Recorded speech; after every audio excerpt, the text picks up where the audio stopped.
Hi guys, today we're going to look at how we can move a character using root motion. In other videos, we've explored how to animate a character, but so far we've always controlled the actual movement from a script. With root motion, the movement is built into the animation, and it's the animation that determines how the character moves rather than the code. This allows us to move characters in much more complex ways, and have the movement perfectly synchronized with the animation. Okay, we're going to start with this scene that has a character we've downloaded from Mixamo.com. If you want more details on how to import characters from Mixamo, we have a dedicated video that goes into this in detail. To demonstrate how root motion works, we're going to head back over to Mixamo to download an animation.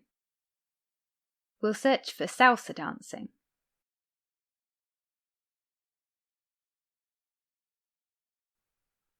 This animation has lots of complex movements that would be extremely difficult to replicate in a script. We'll click Download. We'll choose FBX for Unity and select Without Skin to just download the animation without the character. Then we'll click Download and save the animation to the Assets folder of the project.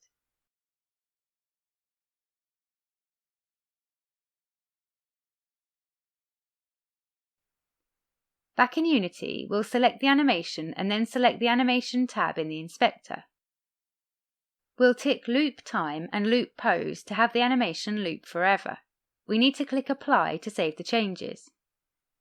We'll then expand the animation and drag the triangle icon onto the character in the hierarchy.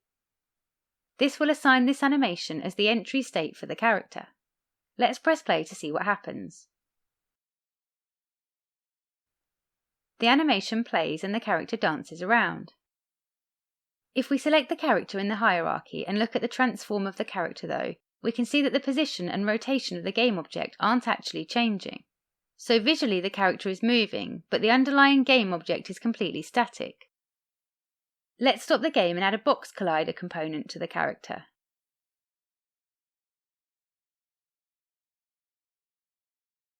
We'll then press play again. If we switch to the scene view, we can see that the box collider isn't moving. This means that we can't properly detect collisions with the character while this animation is playing. Let's stop the game and change it to use root motion. The first thing we need to do is tick the Apply Root Motion checkbox on the animated component of the character. For root motion to work, we also need to change the character and animation to use the humanoid animation type. We'll select the character in the Assets panel and select the Rig tab. Then we'll change the animation type to humanoid. We'll click the Apply button to save the changes. This will result in an avatar being created that maps the bones of the character to the generic bones of Unity's humanoid animation system. If you want more detail on this, then take a look at our video on animation retargeting. Next, we'll select the animation in the Assets panel and change this to humanoid as well. This time we need to change the avatar definition to Copy from Other Avatar. We'll select the character's avatar as the source. Then we'll click the Apply button to save the changes.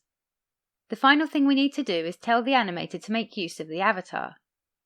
We'll select the character in the hierarchy and set the avatar. Now let's press play to see what happens. The animation plays and looks exactly the same as before, but if we look at the transform of the character, we can see that the values are now changing. And if we switch to the scene view, we can see that the box collider now moves and rotates in sync with the animation. To show off the power of root motion even more, we're now going to add a walking animation. We'll stop the game and head back over to Mixamo. We'll search for a walking animation.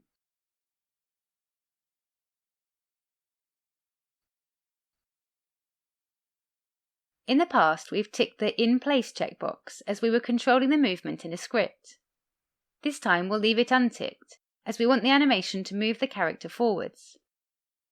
We'll click Download and save it to the Assets folder as before.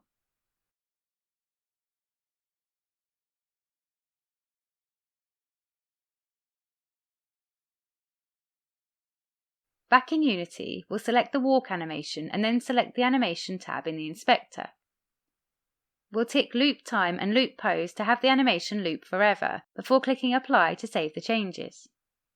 Next, we'll go to the Rig tab and set the animation type to humanoid. We want this animation to use the same avatar as before, so we'll select Copy from Other Avatar and then set the avatar. We'll then click Apply to save the changes.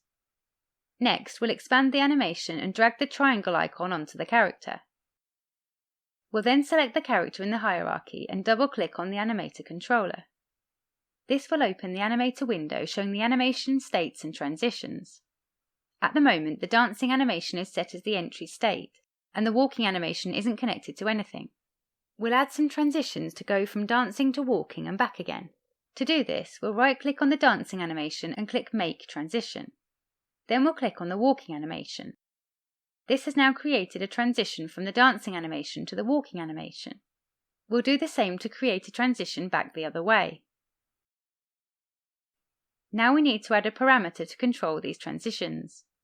We'll click on the Parameters tab and then we'll click on the plus button and add a new Boolean parameter. We'll call this isWalking. Now we can use this parameter as a condition to transition from one animation to the other. We'll click on the transition from the dancing animation to walking. We'll then untick the Has Exit Time checkbox. This will allow us to set a condition for when to transition from dancing to walking. For this one, we want it to be when the isWalking parameter is set to true. We'll click the plus button to add a new condition, and by default it's added what we want. Then we'll follow a similar process for the transition from walking to dancing. We'll select the transition and untick Has Exit Time. We'll then click the plus button to add a condition. This time we'll set the condition to be when isWalking is false. If any of this seems unfamiliar, then take a look at our video on animation transitions, where this is covered in much more detail. Now we've set up the animator, the next thing we need to do is create a simple script to set the parameter used in the transitions. We'll click on the character in the hierarchy and add a new script component. We'll call this script Movement. Then we'll double-click the new script to open it in the editor. This script is going to be very simple. First of all, we'll create a field to hold a reference to the animator component. Then in the start method, we'll get the animator component and assign it to this field. In the update method, we'll check if the spacebar is being held down. If it is, we'll set the isWalking animation parameter to true on the animator. We'll then add an else statement. In here, we'll set the parameter to false.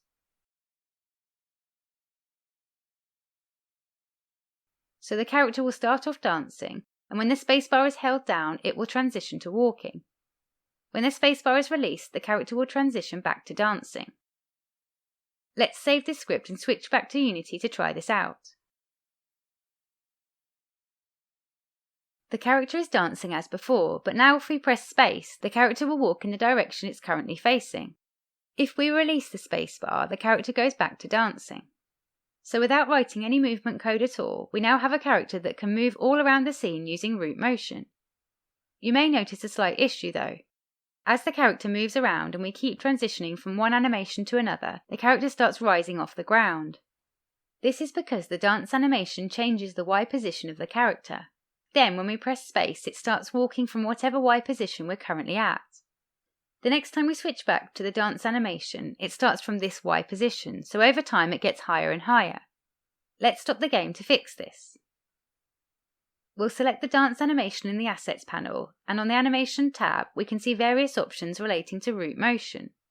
Here we can control what aspects of movement are controlled by root motion, and which ones we bake into the animation. We have options for rotation, Y position and XZ position. So to fix this particular issue, we can tick Bake into Pose on the Root Transform Y position. This will stop the animation affecting the Y position of the character and will bake it into the animation instead. Let's click Apply to save these changes. We'll then do the same for the walk animation.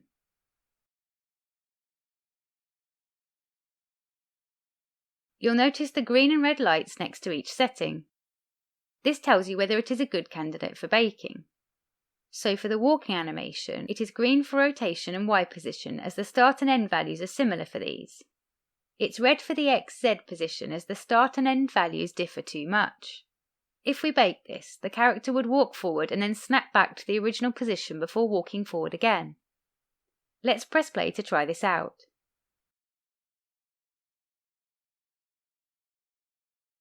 Now we can see that the Y position is no longer changing.